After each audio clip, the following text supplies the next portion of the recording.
1 फरवरी को पेश किए गए मोदी सरकार के अंतरिम बजट में मालदीव को दी जाने वाली मदद को कटौती कर दी गई है।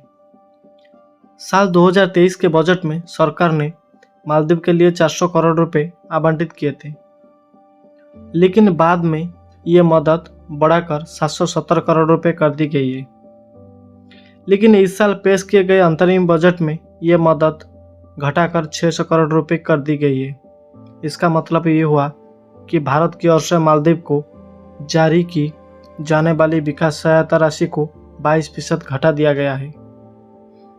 भारत मालदीव में इंफ्रास्ट्रक्चर और विकास परियोजना में मदद करता रहा है, लेकिन मौजूदा राष्ट्रपति मोहम्मद मोइजू की सत्ता में आते ही मालदीव के भारत से रिश्ते बिगड़ने लगे। माना जाता है कि राष्ट्रपति मोइजू की पार्टी का झुकाव चीन की ओर रहा है और राष्ट्रपति चुनाव अभियान के दौरान उनकी पार्टी ने इंडिया आउट का नारा दिया था।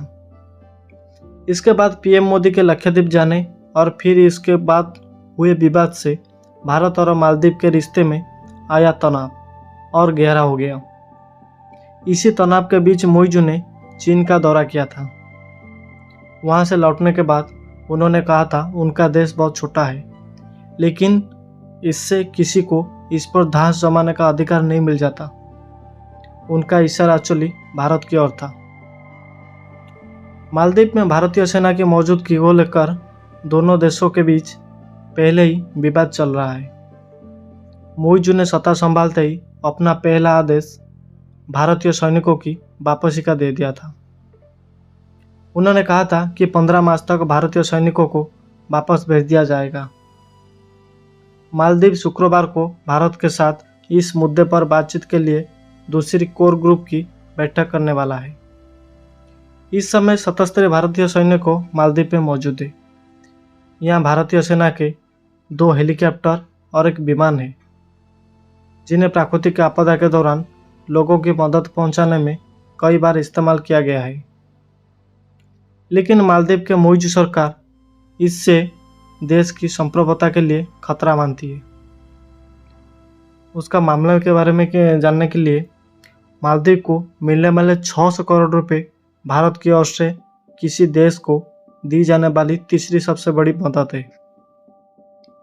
भारत ने साल 2023 और 24 के लिए मालदीव के लिए 770 करोड़ आवंटित करने का फैसला किया था और ये 2022-23 के लिए की गई 123.16 करोड़ रुपए की मदद से 300% ज़्यादा है।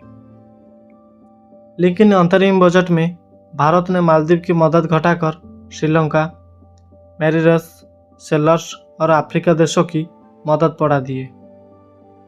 इंडियन काउंसिल ऑफ बोर्ड यानी सीरियल रिसर्च फील्ड ऑफ खजूर रहमान सिद्दीकी कहते हैं, मोइजू सरकार ने जिस तरह से भारत का विरोध किया है उसने भारत को चौंकाया है। भारत को इतने कड़े तेवर की उम्मीद नहीं थी। मोइजू ने न सिर्फ भारत के खिलाफ कड़े कदम उठाए, बल्कि राष्ट्रपति बनने के बाद ही तुर्की और चीन की यात्रा कर उन्होंने भारत विरोधी भावनाओं को और भड़काया। मोइजू सिर्फ देश के अंदर अपने समर्थकों को खुश करने के लिए ऐसा कर रहे थे। लिहाजा है कि भारत के लिए प्रतिक्रिया करना स्वाभाविक है। भारत ने मदद में कटौती कर इसका संकेत दे दिया है। मालदीव में भारत विरोधी भावनाओं का उधार किसी कदर बढ़ा है। वो इस साल की शुरुआत में उस वक्त दिखा जब प्रधानमंत्री नरेंद्र मोदी ने भारत के छोटे से द्वीप समूह लक्षद्वीप की तस्वीरें सोशल मीडिया पर शेयर की है। इसके बाद कुछ भारतीयों ने लक्षद्वीप की तस्वीर शेयर करके पर्यटकों से मालदीव छोड़कर यहाँ की यात्रा करने की अपील की। लेकिन इसकी प्रतिक्रिया में मालदीव के कुछ लोगों ने पीएम मोदी के खिलाफ कथित तौर पर दुर्भाग्यपूर्ण टिप्पणी की और लक्षद्वीप को घटिया जगह बताया। इसमें मालदीव सरकार के 3 जूनियर मंत्री भी शामिल थे। हालांकि उन्हें बाद में हटा दिया गया, लेकिन इस घटना से जाहिर हो गया है कि मोइजू की पार्टी के भारत विरोधी अभियान का वहाँ व्यापक असर है। मोइजू सरकार ने सत्ता संभालते ही भारत से वहां मौजूदा भारतीय सैनिकों को वापस बुलाने के लिए कहा था। इसके बाद इस मुद्दे को शांतिपूर्ण ढंग से सुलझाने के लिए भारत और मालदीव के बीच कोर ग्रुप की एक बैठक हो चुकी है।